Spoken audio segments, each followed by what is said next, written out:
Hello everyone. हाँ जी, हमारी unit continue चल रही थी force and law of motion. Force and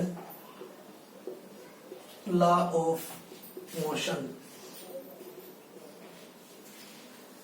देखिए, इसमें हमने फर्स्ट लॉ कर दिया था। फर्स्ट लॉ जो कि बेस्ड था इनर्शिया पे, कि कोई भी ऑब्जेक्ट है अगर वो रेस्ट में है तो वो रेस्ट में ही रहेगा, और अगर वो मोशन में है तो कॉन्टिन्यूअस मोशन में ही रहेगा जब तक कोई एक्सटर्नल फोर्स उस पर अप्लाई नहीं होती है। ठीक है। और हमने ये भी पढ़ लिया था कि वो मास पर डिपेंड करता है। एक रेलगाड़ी है, उसका मास ज्यादा होता था तो उसका मोमेंट ऑफ इनर्शिया ज्यादा था। एक कार्ट होती है, उसका मास कम था तो मोमेंट ऑफ इनर्शिया कम था। फिर हमने किया था सेकंड लॉ ऑफ मोशन।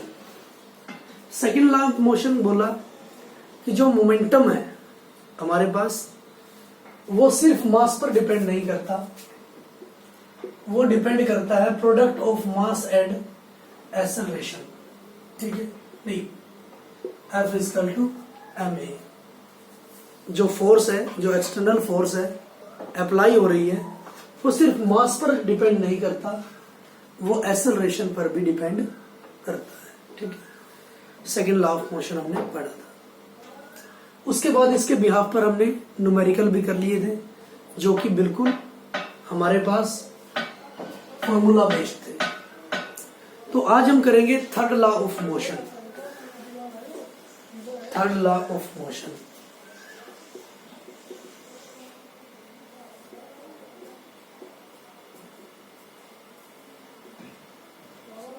हाँ जी, थर्ड लॉ ऑफ मोशन। देखिए, थर्ड लॉ ऑफ मोशन क्या बोलता है कि अगर मैं किसी भी ऑब्जेक्ट पर कोई फोर्स एक्सर्ट करता हूं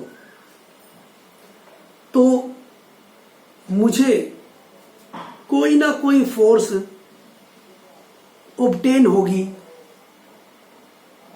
उसी ऑब्जेक्ट पर। ठीक है। तो मैं बोल सकता हूं, when one object exert a force on another object, then the second object instantaneously exert a force back on the first. Means it states that when one object exert a force on second object, then the second object instantly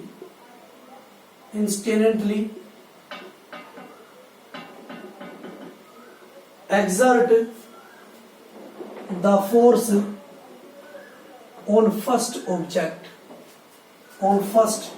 object।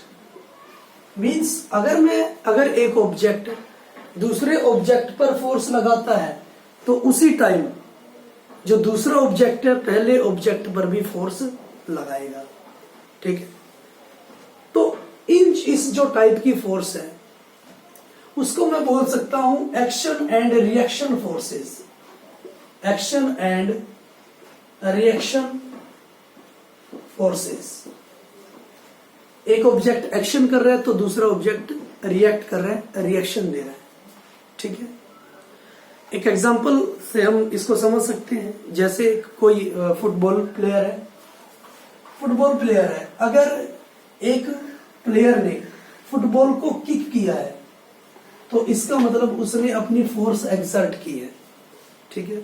और वही football किसी दूसरे player को जाके hit करेगा, ठीक है, लगेगी, तो वो वापस दूसरे प्लेयर के पास आएगी। फुटबॉल अपोजिट जो प्लेयर है उसको लगकर वापस जो फर्स्ट प्लेयर है उसके पास आएगी। तो इसका मतलब जो फर्स्ट प्लेयर था, पहले प्लेयर था, उसने किक किया मींस एक्शन किया। जो सेकंड प्लेयर है उसने फिर फर्दर हिट किया है, ठीक है, या फिर किक किया है, उसने क्या दिया, रिएक्शन दिया, ठीक है।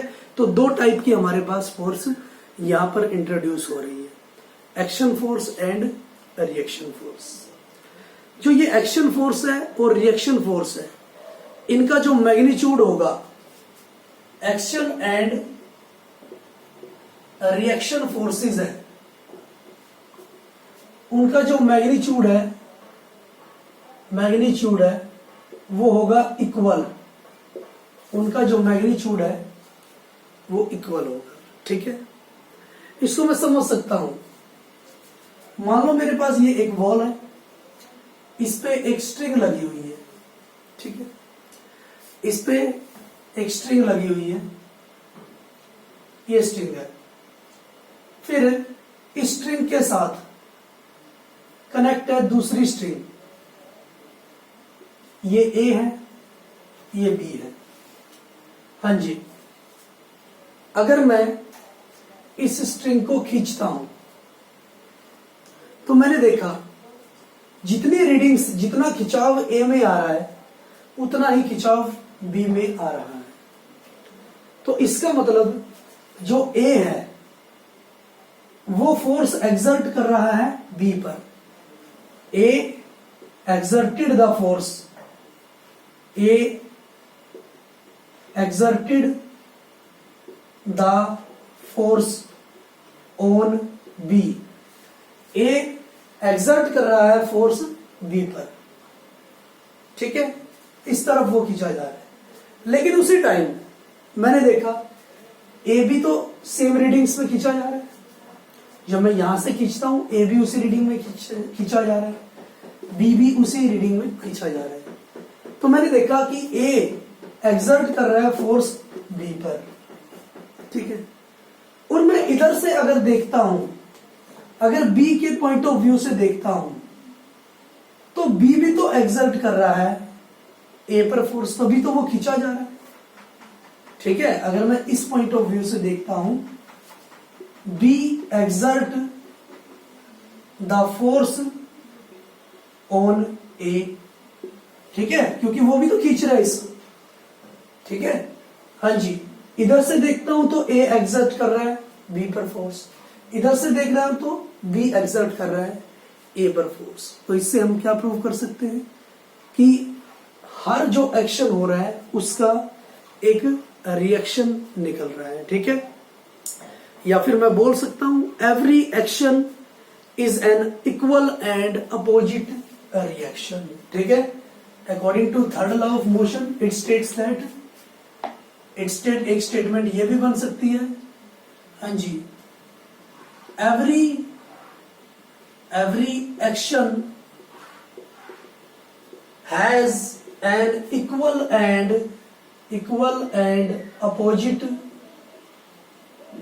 reaction, equal and opposite reaction। हर एक एक्शन का इक्वल और अपोजिट रिएक्शन होगा, ठीक है।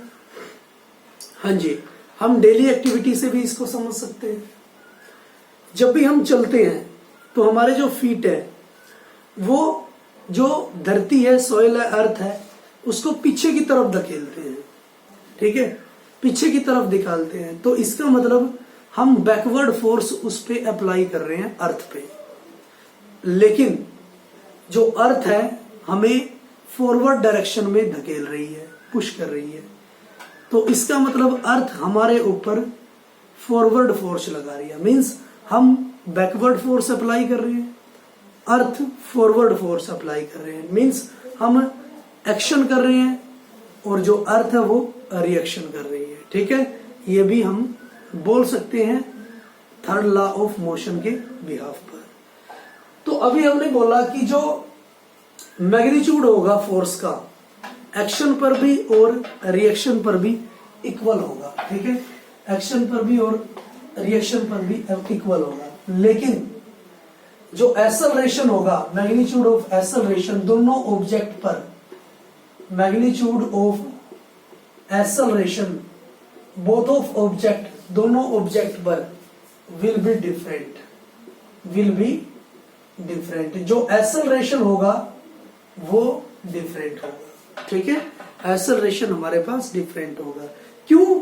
क्योंकि हमारे पास जो ऑब्जेक्ट है उनका मास डिफरेंट हो सकता है, क्योंकि जो ऑब्जेक्ट है उनका मास डिफरेंट हो सकता है। ठीक है, जैसे एग्जांपल लेते हैं हम एक बुलेट फायर करते हैं। ठीक है, हम एक बुलेट फायर कर देते हैं किसी गन में से। ठीक है, हाँ जी, जो गन है वो बुलेट पर फोर्स लगाती है फॉरवर्ड डायरेक्शन में। क्लियर है? फॉरवर्ड डायरेक्शन में फोर्स लगा रही है। तो जो बुलेट है वो रिकॉइल करती है, पीछे धकेलती है। ठीक है, रिकॉइल करती है गन को, मींस पीछे धकेलती है गन को। बट मींस इससे हम क्या समझ सकते हैं कि गन ने एक्शन किया, बुलेट ने रिएक्शन किया। ठीक है, गन ने फोर्स लगाई फॉरवर्ड डायरेक्शन में और बुलेट ने फोर्स लगाई बैकवर्ड डायरेक्शन में। बट जो गन का मास है वो ज्यादा होता है एज कंपेयर टू बुलेट। ठीक है, गन का मास ज्यादा होता है बुलेट से, तो इसका मतलब वो फॉरवर्ड उसकी जो एक्सेलरेशन है बुलेट की, क्योंकि मास कम है, वो ज्यादा होगी, वो ज्यादा स्पीड से जाएगी as compare to gun. Gun कम स्पीड से पीछे आएगी क्योंकि गन का मास ज्यादा होता है, बुलेट का मास कम होता है। तो हम बोल सकते हैं कि एक्शन का रिएक्शन तो होगा लेकिन एक्सेलरेशन डिफरेंट होगी, क्योंकि ऑब्जेक्ट्स का मास डिफरेंट हो सकता है। यहां पर दो ऑब्जेक्ट है हमारे पास, बुलेट है और गन है। ठीक है, हाँ जी, और भी हम समझ सकते हैं, एक सेलर है। ठीक है, जो नाव से, जो बोट होता है उससे उतरता है। ठीक है, हाँ जी, सी में जो बोट प्रेजेंट है उसमें से सेलर उतरता है। ठीक है, जंप करता है बाहर की तरफ। तो जब भी वो जंप करता है, ठीक है, किनारे पर जब भी वो जंप करता है तो जो बोट है वो पीछे की तरफ जाती है। मींस जो सेलर है वो फॉरवर्ड डायरेक्शन में मूव कर रहा है, बट जो बोट है वो बैकवर्ड डायरेक्शन में मूव कर रही है। ठीक है, और ये भी प्रूव हो चुका है किसके बिहाफ पर, थर्ड लॉ ऑफ मोशन। ठीक है, अगर वो फॉरवर्ड डायरेक्शन में मूव करता है तो कोई ऑब्जेक्ट, कोई दूसरा ऑब्जेक्ट बैकवर्ड डायरेक्शन में मूव करेगा, क्योंकि every action have equal and opposite reaction. ठीक है, और यही बात बोलता है third law of motion. Clear है? ठीक है, हाँ जी, इसकी मैथमेटिकली जो एक्सप्रेशंस है वो नेक्स्ट लेक्चर में हम करेंगे। आज के लिए इतना ही। Thank you for cooperation.